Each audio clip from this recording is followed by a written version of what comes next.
Hey, over here. Oh, you scared Paimon! How did you appear out of nowhere like that? Oh, you scare so easily now? Is there something worrying you these days? You little... The only thing we're worried about was trying to find you. Sorry. Come over here and keep it down.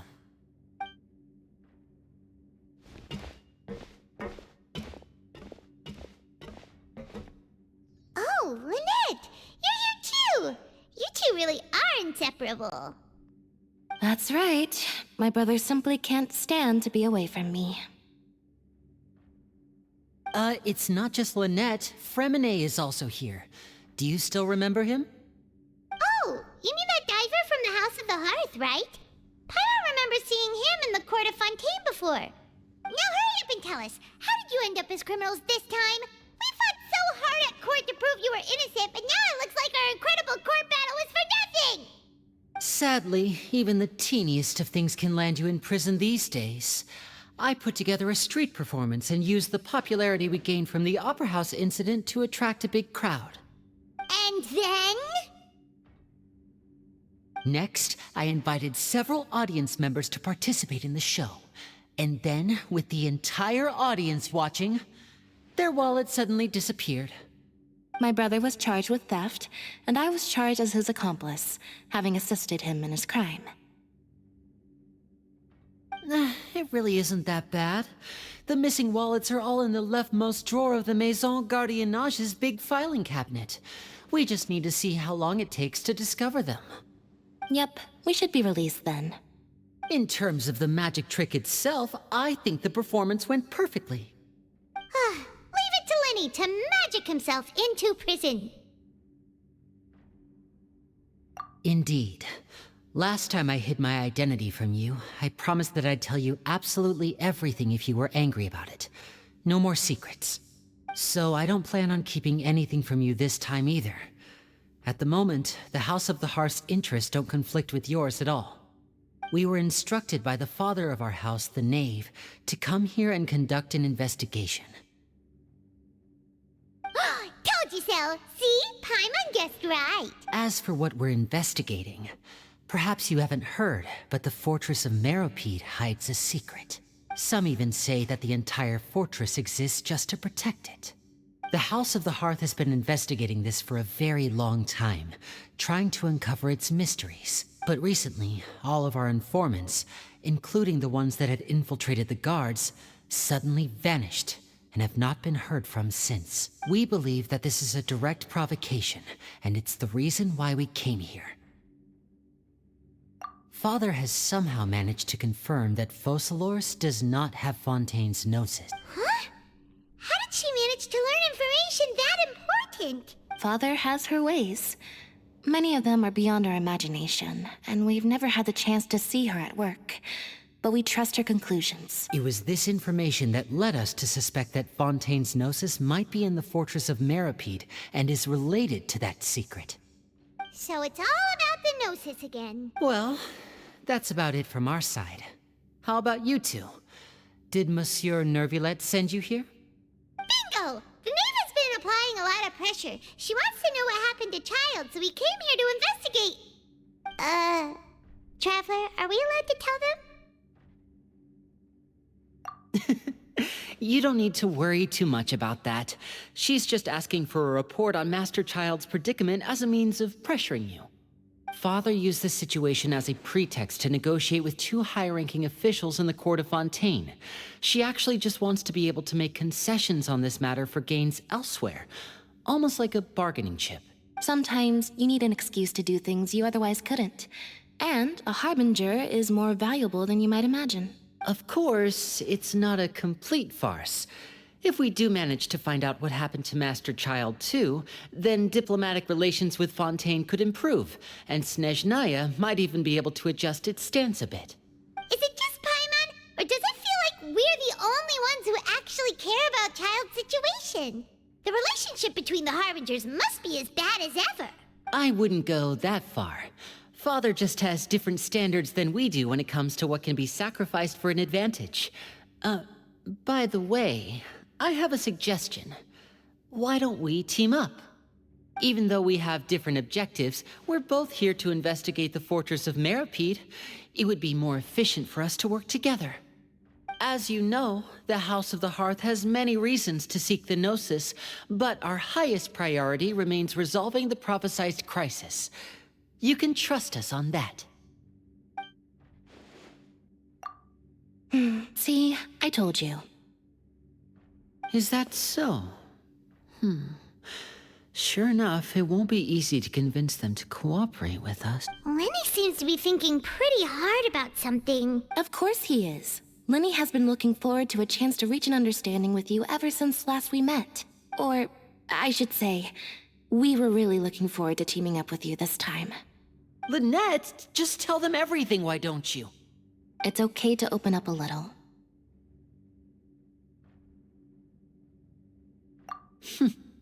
Very prudent of you, and consistent with your behavior since we first met. That's reasonable enough, and I agreed to cooperate on these terms as well. I was prepared for the worst, but you were actually more agreeable than I anticipated. All right then, there's no time to lose. Since Lynette and I arrived here, our investigation uncovered the fact that the Fortress of Meropide has a forbidden zone. Most people just clammed up and wouldn't talk, but after asking the right questions, we were able to confirm the existence of the forbidden zone from the guards. You should be aware of that while you're investigating. A forbidden zone? Could that be where the child disappeared to? Good. That's the most suspicious thing about the fortress that we know of so far. We have a few other unanswered questions, and we'll be investigating those as quickly as we can. Oh, look at the time. You two must be hungry. You should go to the coupon cafeteria and get something to eat. I'll use my cards to get in touch with you again in the future. Oh, that's just what Paimon wanted to hear! Paimon's starving after all that work today. Oh, he wasn't kidding. Today's meal is nowhere near as good as last time. Forget about it then. We'll just deal with the regular food for the time being. But life here doesn't seem all that bad. Other than the foreman being kind of mean and the work being pretty tiring. You think so, mate? If I had a coupon for every fish who said that. Seems you fishies still haven't learned your lessons from your life up on the surface.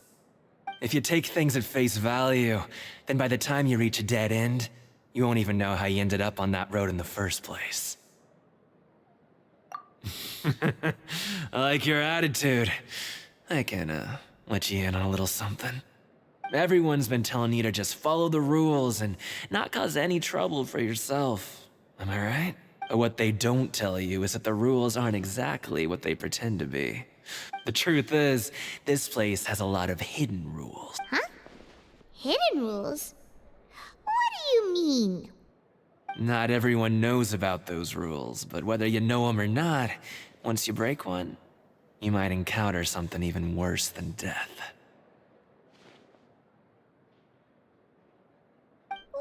Really? Oh. Of course. And I'd say that just disappearing would be one of the better outcomes. Oh, you mean that if there really are hidden rules, then Child's disappearance might have something to do with that?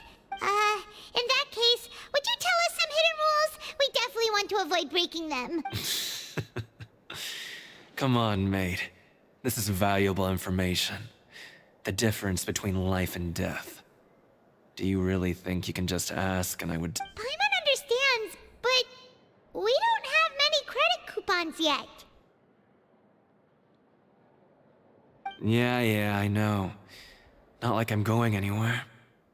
Just come talk to me after you've saved enough. Moreover, you're new fish, freshly caught, and completely out of your element. What'd be the point in even telling you anything before you've gotten a handle on your new lives? Come and find me once you've been here longer. I'm usually around the rag and bone shop. Just call me V-Doc. Bye-bye now.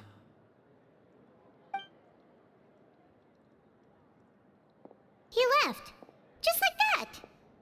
Huh. Do you think he's just trying to scare us into buying fake information from him? Yeah. It might be a good place to start in our investigation. Hidden rules, huh? But, like he said, we don't have any coupons, and we're still not familiar with this place. Oh, there's nothing we can do about it now. Ah, we were so busy talking, we almost forgot to eat. Even if it's not the best, it's probably better while it's warm. Come on, dig in before it gets cold.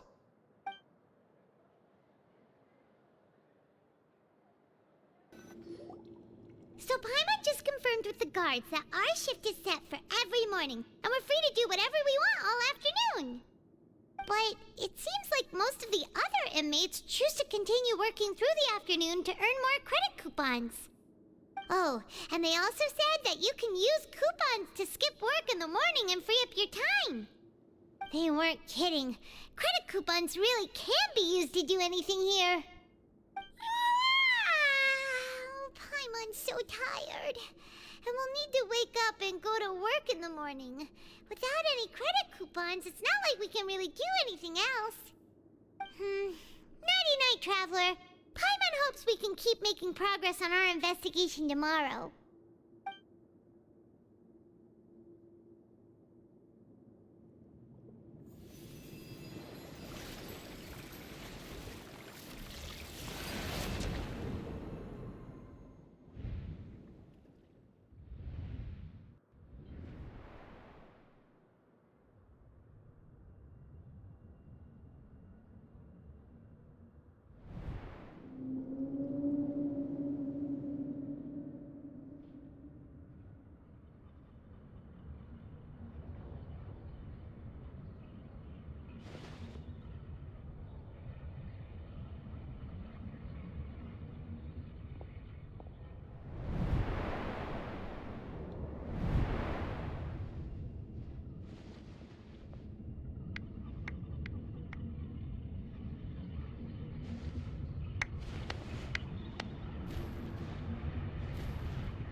What's wrong? You seem to have something on your mind. Did you dream about something last night? Is that even possible? Unless it wasn't an ordinary dream? Oh, Child's vision! So you had it with you this whole time? Maybe the vision connected Child's consciousness to yours. And our investigation has its first major breakthrough! Good thing you brought the vision with you here. So what did you see in the dream? Do you know where Child went? Huh. Okay. Well, hopefully it'll be a bit more helpful in the future. What's more important now is that it's the start of another new day as prisoners. Let's do our best to earn more credit coupons. What's the plan for today? Let's go! It's time to start working. If that guard Fielding catches us skulking about, he's sure to give us an earful.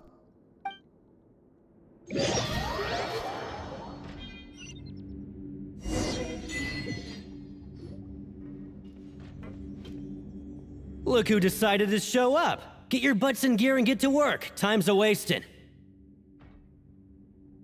Good, here you go. Remember to give me the widget once you've finished processing.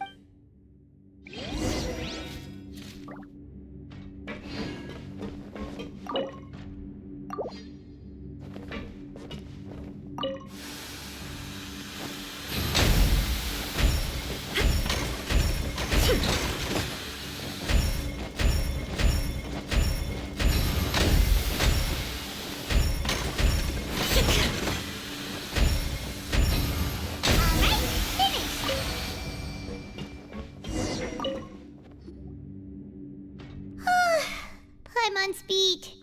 But after so many shifts, it seems we're really getting the hang of it now. Hey there, fellow shiftmates. I saw you finished your work, so I thought I'd come over and say hi. Oh, hey there! We've seen you before. Your assigned workspace is really close, isn't it? That's right. The name's Rowan. This past few days, I couldn't help but notice the new faces working nearby. I guess we were destined to meet. I've been working here for almost 15 years. Even the foreman, Grainville, always calls me Chief. Whoa, you've been working here a long time, Chief. If there's anything you'd like to know, just ask me. I know the work here in the production zone better than the back of my hand. All right, Chief. We'll be sure to come to you first.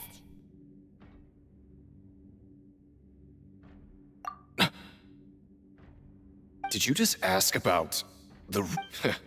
Pretty sharp for newcomers. You've already heard about the rules, huh? Who'd you hear it from? All right. Seeing as I'm the one who came over here, you're already calling me Chief. I guess I can tell you a little. Truth is, you two keep working like this, you might be putting yourselves in danger. Huh? Wait, there's even a rule about that? What would have happened if you never told us about this? Well, it's usually not that easy to break one on accident. The conditions of the hidden rules are usually pretty specific. But once you do break one, bad things happen. If you work continuously in the production zone for 3 days, and if all you do besides eating and sleeping is just work, then something bad will happen during lunch on the 3rd day. Huh? Like what? Oh, don't scare Paimon. If I knew that, then I wouldn't be standing here talking to you, now would I? You mean, even you have never tried working 3 days like that before? There's actually a legend about this rule. They say that there was a worker who worked way harder than me. He was both efficient and eager on the job, and most other workers couldn't hold a candle to him. One time, he tried to test his limits and worked as long as he could. Then during lunch on the 3rd day, he disappeared into thin air, as if he'd evaporated.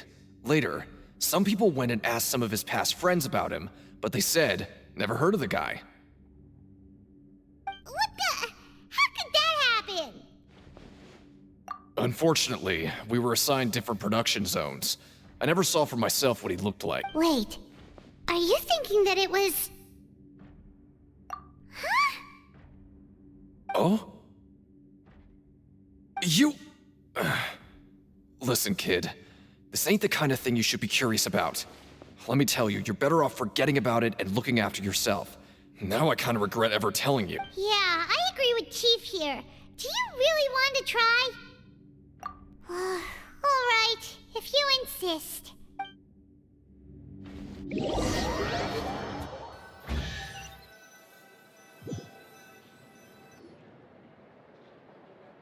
Oh, just a regular meal set. Guess Paimon shouldn't get her hopes up. What would you like to do this afternoon?